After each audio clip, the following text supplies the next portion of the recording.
Hello, it's Richard Pears from FinextraTV. I'm delighted today to be joined by RMA President and CEO Nancy Foster. Hello, Nancy. Hi, Richard.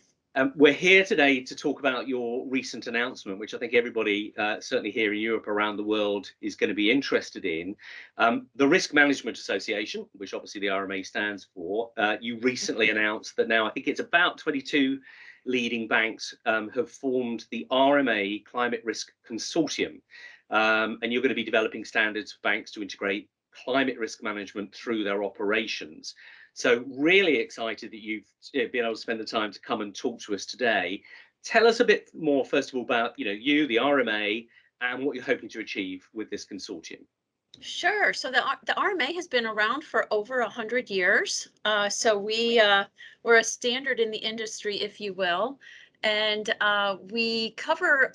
We're really North America centric, although we are an international organization. Most of our membership is in North America, from the very smallest banks to the very largest banks. And with respect specifically to the consortium, quite simply, what we're trying to accomplish is the development of an industry-wide and pragmatic approach to addressing climate risk that enables our financial services firms to support their communities in a greener future.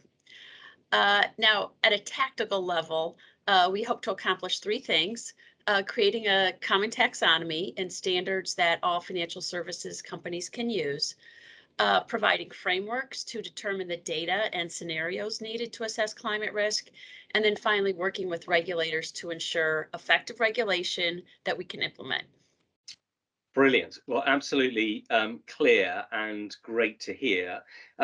Given the importance of North America, and if you like, Europe has been on this journey, for a while, as you know. Can you give those of us outside North America, a sense of the state of the market with regard to the financial services industry market broadly, and maybe even some sort of categories that you particularly engage with regard to sustainable finance? And even, where's the policy? Where's the regulation that's supporting you in those three goals that you just described? Sure. So, ESG has been around now in North America as well for quite some time, really coming from the investment community. And so banks have been really shoring up their disclosures and their reporting, and that's from the smallest banks to the largest for the last few years now. It's really climate that's accelerating that focus on climate. And on the heels of the COP26 meeting, U.S. regulators are really stepping up their disclosure and other climate risk management expectations. So we've seen the OCC issue proposed guidance in December, the SEC, we're seeing daily reports from them as well. And then finally, the Federal Reserve and other agencies are acting on, possible scenario analysis. We've seen a focus in the Senate hearings for the Fed posts as well, with Brainerd and Raskin both being very vocal supporters of financial institutions serving a role. So what that role is exactly remains to be seen. Okay, so in the announcement, I mean, you mentioned that I'm just sort of looking at it now. It's critical we manage and mitigate risk related to climate change. You've said that, but this includes, and you've said, physical risk, transition risk, and opportunities that will impact communities, markets, consumer preferences, and regulation. So quite a the broad spectrum, if you like, of impact. So when you think about those North American financial institutions, with regard to staffing up against the problem, which therefore has to be addressed, as you said, remains to be seen. What are they doing? What's the sort of muscle that's being built up with people and process to deliver those outcomes? So first and foremost, it starts with a dedicated executive. And virtually all of the banks that are participating in the consortium do have a dedicated executive, most of them reporting to the chief risk officer. So that sets a tone from the top, right? Most of them have small teams at this point. We're talking 3 or 4 people, but they do all plan to have as many as 10 to 12 by the end of the year in terms of a dedicated staff. And then obviously they're working with others across the organization. So operational risk, credit risk, sustainability, So resources are really being harnessed, and they're working on how do they govern it across their organizations. And so we're looking at those models together and sharing, and they're not going to do it the same, but they certainly learn from one another. And so I think that will evolve. And so when you think about then the role of the RMA, and you've said what your goals are, and then you've given us a clear sense of the landscape and the status, what do you think your role is going to be to achieve those outcomes? You know, and I'm thinking, is it going to be just convening? Is it going to be getting, much more, deep down into what of experimentation and hackathons? I mean, where do you sort of see yourself, working? So it certainly starts with convening, and that's really the creation of the consortium. And we've done this many times in the past, actually, going back to the advancement of operational risk with Basel II. We convened an advanced operational risk group of the largest banks, most of the same players. They still gather today. That's a group that's still very relevant. And so we're really repeating that process with climate risk. And it starts with once we convene, we catalog the work and the issues. Typically, we follow with a range of practice survey so that the participants have an understanding of the landscape that everyone is operating within. And then from there, it's really about creating, cataloging the issues, creating a roadmap, and of course, along the way, continuing to dialogue with the regulators. Ah, I see. Okay. So one of the things that obviously comes out of that journey, very similar, of course, to the journey that people have been going through in Europe and Asia and elsewhere, is you get to a point where the people, the process, the regulation is sort of understood. People have got an understanding of the landscape, but then they start to go, hang on a minute, I haven't really got the data to make the risk decision, because we've had non-financial, and but it's not been used in this context. So Christine Lagarde, president of the Central Bank of Europe, she said, look, really what we need to is change the risk equation, and from rearward looking, sort of annual data, to forward looking dynamic data, because obviously climate is changing all the time. And that data question suddenly hits everybody a year into the journey of understanding. Do you agree with what she's talking about there? And if so, where do you see, and how do you see you tackling, this in the risk community? Yeah, so we're all going to be modeling, right? I mean, modeling at some point is going to be the center of the activity. And so if you're modeling, you need data. And modeling should be a forward, looking initiative. And so, yes, we need data. The banks this will be a cornerstone of the work that we do at RMA, identifying in conjunction with developing the scenario analysis, what's the data that's needed to support the scenario analysis. And we're at the very beginning stages of that. There are a number of firms out there very ready to work with the banks on identifying that data and starting to collect it. And that's really why it's so important to start now and really gain momentum here. Because as you know, it takes years to collect the data, govern it, cleanse it, get it into a fashion that it can produce good results. And this is something, if you think about the longevity of the time frame that we're looking forward, and I don't know that we've done something like this in the past. If I compare it to loss immersion models on the credit side, those are very short time frames. Climate's a very long time frame in terms of looking forward. It's going to Long be time, challenging. short term, immediate problems, which is why obviously the urgency that I can hear in your voice. You get to a point when you go through that process of repricing Yeah. risk.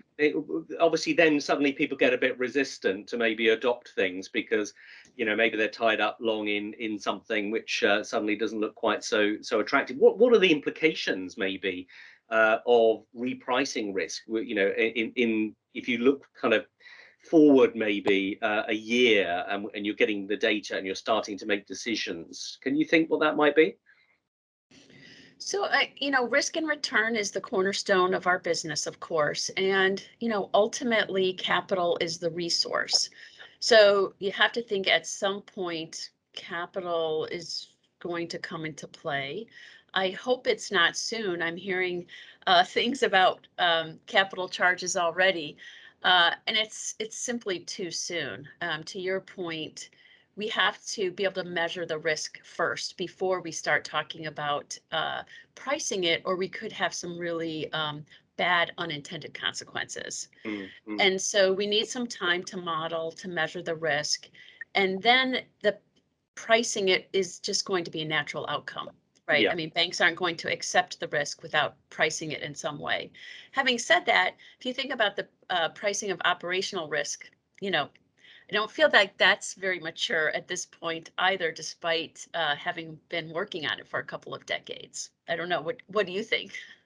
Well, absolutely, and I think that's a really interesting observation because what happens in this dialogue is everybody says, look, we need to have either a golden source truth of data on this climate piece, or we need to have it completely standardized and benchmarked so that we can look at things across the total universe.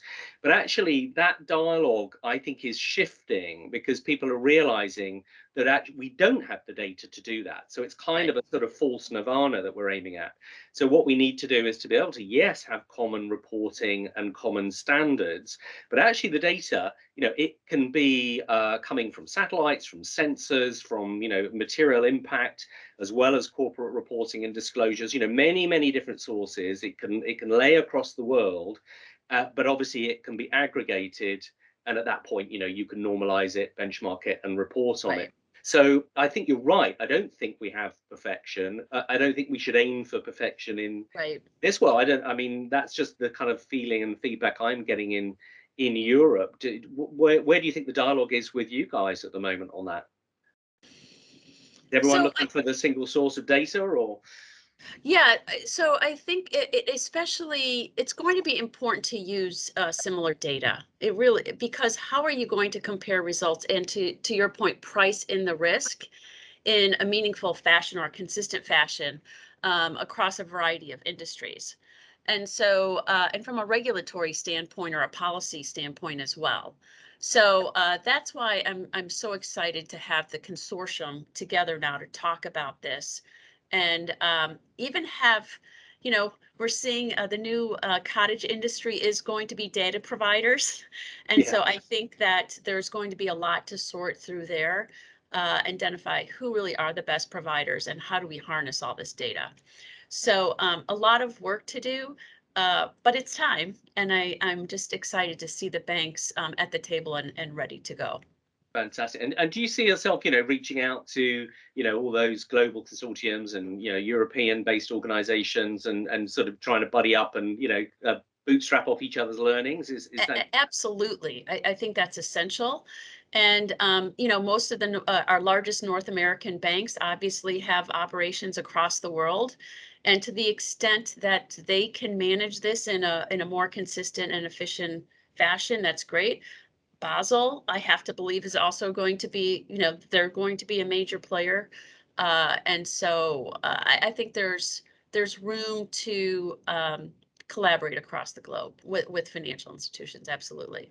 fantastic? But why do you think now is the time that you guys are getting really engaged? I guess in a way we've known climate, as a problem for a long time, biodiversity, social issues. Why now for this initiative? Well, I think it's a confluence of a couple of several factors. One is just the fact that banks have been dealing now with physical risks increasingly over the last decade, and they now understand it's time to focus on the transition risk. So they're ready for that. So internally, the banks themselves are really ready to move along. Then you look at the board level and the involvement they've had with ESG, and so they are starting to ask questions. They're getting to climate now, right? And the management's having conversations at the board level. And then lastly, the regulators are kind of that final pressure point to really start to move it along. And so you've got the confluence of those three things, I believe. that really brought it together. We've been talking about this for years, having dialogue, publishing things, and suddenly it just is all coming together, and I'm delighted about that. Yeah, exciting. Now, if people say, I want to get on board, I want to help, I've got ideas, is there a way that either formally or informally people can engage with you at the RMA on this? Absolutely. Since we've launched the consortium, publicly announced it in January, we've had hundreds of inquiries from financial institutions, providers of data, law firms, consulting firms, you name it. And we are reaching out to each and every one of them and talking to them about how they can help. So that's a big effort. And so, yeah, I think anyone who wants to be a part of it, and there's many, can reach out to us, and we'll take the time to dialogue and figure out how people can help and work with both the consortium as well as our membership and Fantastic. and peers. Well, it really excited that you've spent the time to share this with us, because I know everybody thinks that North America, if you like, being on board is just really critical.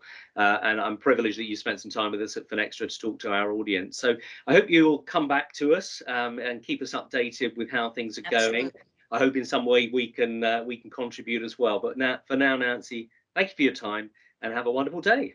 Thank you, Richard. Bye-bye.